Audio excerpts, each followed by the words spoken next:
नमस्कार, बहुत बहुत स्वागत है आप सभी का इस खास विशेष कार्यक्रम में। मैं आप सभी के साथ हूं कंचन।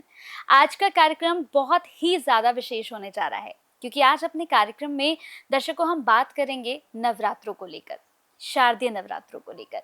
कहते हैं कि एक साल के अंदर ये जो नवरात्रे होते हैं ना, ये सबसे ज़्यादा महत्वपूर्ण होते हैं और इन नवरात्रों में आप माँ का आशीर्वाद पा सकते हैं। आपकी जो भी मनोकामनाएं हैं, आपके दिल में जो कुछ भी है, बस माता रानी से मांग लीजिए क्योंकि इन 9 दिनों में अगर आपने श्रद्धा से, भाव से माता रानी की पूजा अर्चना की या फिर अपने भाव माता रानी को दिखा दिया ना, तो माता रानी आपकी सभी मनोकामना पूर्ण करती है। तो आज भी इस खास कार्यक्रम में हम बहुत सारे सवालों पर बात करने वाले हैं।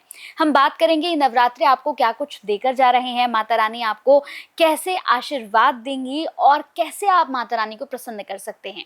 तो चलिए इस कार्यक्रम को शुरू करते हैं। मेरे साथ जो खास मेहमान है, आज उन्हीं से सवालों के हम जवाब लेंगे। मेरे साथ जानी मानी एस्ट्रोलॉजर जीतू जी हैं। बहुत बहुत स्वागत है मैम आपका। कैसी हैं आप? बिल्कुल अच्छी हूँ, धन्यवाद और जय माता दी। जय माता दी। तो अब हम यहाँ पर आपसे बहुत इंपॉर्टेंट चीज पूछने जा रहे हैं मैम, क्योंकि ये 9 दिन जो हैं, अब जितने भी दर्शक इस कार्यक्रम को देख रहे हैं, अब वो यही सोच रहे होंगे कि बस अब आप ये और बता दें कि 9 दिनों में हमें माता रानी को कैसे प्रसन्न करना है, क्या उन्हें भोग लगाना है और हम ऐसा क्या माँ से मांगे कि माँ अपना आशीर्वाद हमें दे दे। तो अब हमें स्कंद माता को प्रसन्न करने के लिए क्या करना है? सबसे पहले तो देखिए, स्कंद माता माता कार्तिकेय की माता है। दूसरा, करुणा का भाव है इनके अंदर। माँ का ये वो स्वरूप है कि हर बच्चे को एक सुकून की जिंदगी दे देता है। तो यहाँ पर इस माता रानी का ये स्वरूप है हमारे जीवन के अंदर की जितने भी हम कहीं ना कहीं अकेलापन फील करते हैं, जो हम लोनली फील करते हैं, ऐसे कई बार फील करते हैं कि हमारे आसपास कोई नहीं है, हमारा अपना कोई नहीं है, हमें कोई अपना समझता ही नहीं है, हम अकेले पड़ चुके हैं। ये माता रानी का स्वरूप आपके अंदर वो मनोबल देता है, वो शक्ति देता है कि आपके इर्द गिर्द बहुत सारी शक्तियां हैं। क्योंकि कई बार हमारे दिलो दिमाग के अंदर एक ऐसी नकारात्मकता होती है, जो हमारे अपने भी होते हैं, वो भी हमें कई बार अपने नहीं लगते। क्योंकि नेगेटिविटी एक वो विजन क्रिएट ही नहीं करने देती जिससे हम ये देख पाएं कि अच्छा और आपका अपना और आपका हितकारी है कौन।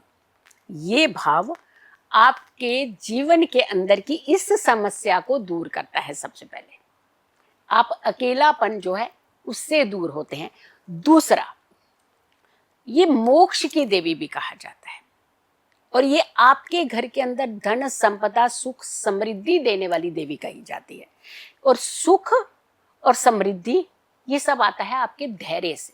जब आपके जीवन के अंदर धैर्य होता है ना, आपके अंदर चाहे कितनी भी चीजें हो, धैर्य नहीं हो तो हमें उसका सुकून नहीं ले पाते, उसका आनंद ही नहीं ले पाते। जब धैर्य आता है, हमें हमारी छोटी सी चीज भी हमें सुकून देने लगती है। तो इसीलिए कहते हैं कि माता रानी का ये स्वरूप हमें धैर्य भी देता है, हमें लोनली से दूर करता है, अकेलेपन से दूर करता है और हमारे ग्रहों को भी शांत करता है। हरा रंग माता रानी को बहुत प्रिय है और बुध ग्रह की कंट्रोलिंग जो है वो माता रानी के पास ही है। बुध क्या है? हमारी बुद्धि। जब सही जगह चलती है तो हमारे लिए हर चीज सही दिखती है हमें। जब हम नेगेटिव होते हैं तो हर चीज को नेगेटिव करते हैं। हम अकेले हैं, ये कौन सोचता है? हमारा दिमाग ही तो सोचता है नहीं, लेकिन कहीं ना कहीं ये नेगेटिव दिमाग हमारा सोचता है। बुध एक ऐसा प्लेनेट है जो आपकी बुद्धि को भी कंट्रोल करता है, जो आपकी वाणी को भी कंट्रोल करता है। यहाँ सिग्नल लिया और यहाँ से बोल दिया मैं अकेला हूँ, क्योंकि आपने दोनों चीजों में ये ध्यान ही नहीं दिया कि हम अकेले नहीं हैं। हमारे पास बहुत सारी एनर्जीज हैं, बहुत शक्ति हैं, हमारे खुद के अंदर इतने चक्रास हैं जो हमारे जीवन को कंट्रोल करते हैं।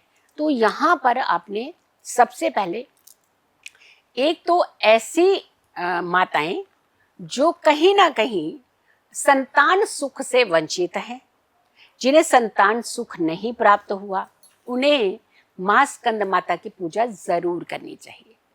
और खास करके जब हम बुध की बात कर रहे हैं तो 2 राशियां बड़ी इंपॉर्टेंट राशि है। एक पराक्रम की राशि और दूसरा हमारा 6ठे भाव की राशि, जो हम कहते हैं सर्विस की राशि कहा जाता है, नौकरी।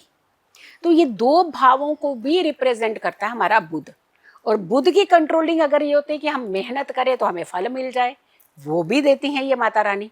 तो यानी मिथुन राशि वालों और कन्या राशि वालों को खास करके माता स्कंद माता की पूजा अवश्य करनी ही चाहिए। देखिए, हम लोग आपको ना बॉन्ड नहीं कर रहे हैं कि बस 9 दिन आप अपनी नौकरी छोड़ दीजिए, अपना बिजनेस छोड़ दीजिए, आप ये कर लीजिए। हम कह रहे हैं कि आप जहां भी हैं, आप ऑफिस में बैठे हैं, आपको थोड़ा समय मिलेगा, 5 मिनट मिलेगा, 5 मिनट माँ स्कंद माता का ध्यान कर लीजिए।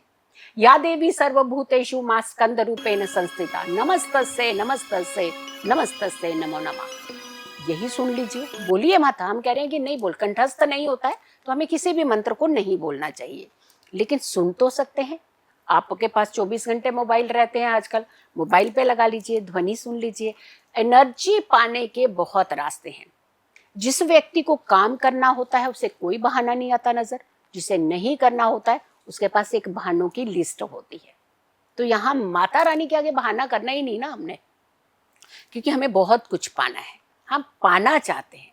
हमारे जीवन के अंदर कुछ जरूरतें हैं और हर व्यक्ति के जीवन के अंदर है, तो जरूरतों को पूरा करने का जो रास्ता है वो यहीं से जाता है। भोग लगाना चाहिए केले का भोग, माता रानी को केले का भोग लगाना, और खास करके वो केले का भोग लगाने के बाद जो केले बचते हैं वो हमेशा उस दंपति को जरूर खाने चाहिए, उस पति पत्नी को जरूर खाने चाहिए जो संतान सुख से वंचित है। 9वां अध्याय दुर्गा सप्तशती का और 10वां अध्याय, 9वीं एंड 10वीं, ये 2 अध्याय का पाठ आपको करना ही करना चाहिए। और मिथुन राशि और कन्या राशि वालों को तो स्पेशली करना चाहिए। 4 भुजाएं हैं ना जो माता रानी की, बहुत अच्छे संकेत दे रही हैं। 4 भुजाओं में जो अस्त्र शस्त्र है ना, वो हमारे जीवन के अंदर एक संतुलित भाव देने वाले हैं। सबसे पहले तो वरद मुद्रा है, 2 हाथों में इनके कमल हैं, यानी हमारा सुकून, हमारा सौम्यपन, हमारे भाव, हमारी एनर्जी, हर कुछ कंट्रोल होती है जब हम बुद्धि से और वाणी से कंट्रोलिंग के अंदर रहते हैं। तो ये हमेशा ध्यान रखिएगा। बहुत सारे लोग हैं जो चाहते हैं कि हम बुद्ध का रत्न पहने, पन्ना रत्न पहनने चाहते हैं। बिल्कुल इस समय आप पहन सकते हैं। माँ स्कंद माता की पूजा के दिन आप पन्ना रत्न, कहते हैं कि माँ को स्पर्श करके ही अगर आप पन्ना रत्न पहन लेते हैं तो वो बहुत अच्छा एनर्जाइज हो जाता है। और दूसरा, अगर हम औषधि की बात करते हैं तो अलसी कहते हैं इन्हें चढ़ानी चाहिए, और अलसी को चढ़ाने के बाद अपने घर में रख लेनी चाहिए। आपने देखा होगा जैसे मौसम बदलता है तो बहुत सारे लोग हैं अलसी की पिन्नियां खाते हैं या कोई चीजें किसी भी फॉर्म में उसे खाते हैं, और कहते हैं कि अगर ये माता रानी को चढ़ी हुई अलसी से आप अपने घर के अंदर कुछ भी मिष्ठान बनाते हैं और सर्दियों में कुछ मात्रा में इसका सेवन करते हैं, और जो कफ की प्रॉब्लम खास करके जिन लोगों को ज्यादा होती है, बहुत ज्यादा परेशान करती है, कफ और पित्त और वात, ये तीनों चीजों को कंट्रोल करता है। तो हमें देखिए, हमें बहुत सारे रास्ते मिल रहे हैं माता रानी की भक्ति से। हम सिर्फ ये नहीं चाहते कि सिर्फ धन ही हमारे पास आ जाए, धन तो वो दे ही रही है। नव दुर्गा अगर आपके घर के अंदर आशीर्वाद ही देने आ गई तो आपके घर में धन आ गया, सुखों का धन आ गया, सुकून का धन आ गया, पैसा भी आ गया। क्या सिर्फ पैसा हमारी जिंदगी के अंदर हमें सुकून दे सकता है? नहीं ना। पैसा सुकून वाला आ जाए तो वो सुकून देता है, लेकिन अंट शंट पैसा आ जाए तो वो तो सुकून छीन लेता है ना। तो माता रानी धन भी देंगी, माता रानी धन सुख भी देंगी, माता रानी धैर्य भी देंगी, शक्ति भी देंगी, भक्ति भी देंगी, सब कुछ मिल जाएगा आपको। बस आपके अंदर कहीं ना कहीं एक अच्छे भाव की जो है वो जरूरत है।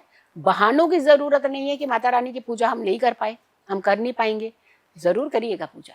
अब तो हमने एक्सेप्शनल बता दिया है कि एटलीस्ट इन राशियों वालों को एटलीस्ट एक पूजा तो करनी चाहिए, तो एक पूजा भी कर लेते हैं। और लेकिन हाँ, ये ध्यान जरूर रखिएगा, जब भी हम किसी भी स्वरूप की पूजा कर रहे हैं, जैसे माँ स्कंद माता की पूजा कर रहे हैं, ध्यान सबसे पहला ध्यान आपको माँ दुर्गा का ही करना चाहिए, क्योंकि माँ दुर्गा का ये स्वरूप है।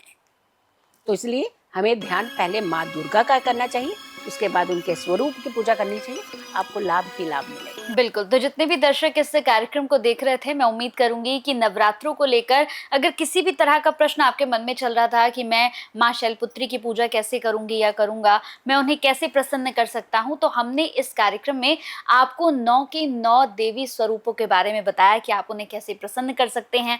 मैम ने हमें खास तौर से बताया कि आपको सप्तशती का कौन सा पाठ करना है। देखिए, ये आपको कोई नहीं बताएगा कि आप सप्तशती का कौन सा पाठ करें, और आप यहीं पर कंफ्यूज हो जाते हैं क्योंकि आपके पास समय उतना होता नहीं है।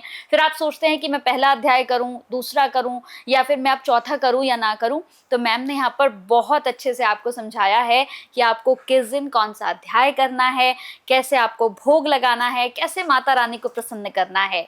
तो इस पूरे कार्यक्रम को बाकी लोगों के साथ शेयर भी जरूर कीजिएगा, क्योंकि कहते हैं ना कि अगर माता रानी के समक्ष आपने कोई ऐसा कार्य कर दिया जो माता रानी को अच्छा लग गया, तो आपको पुण्य खुद ब खुद वो दे देती हैं। बहुत बहुत धन्यवाद मैम, आपने अपना बहुत कीमती समय दिया और बहुत अच्छा कार्यक्रम हमने किया जो लोगों के बहुत काम आने वाला है। बहुत बहुत धन्यवाद। जय माता दी। जय माता दी।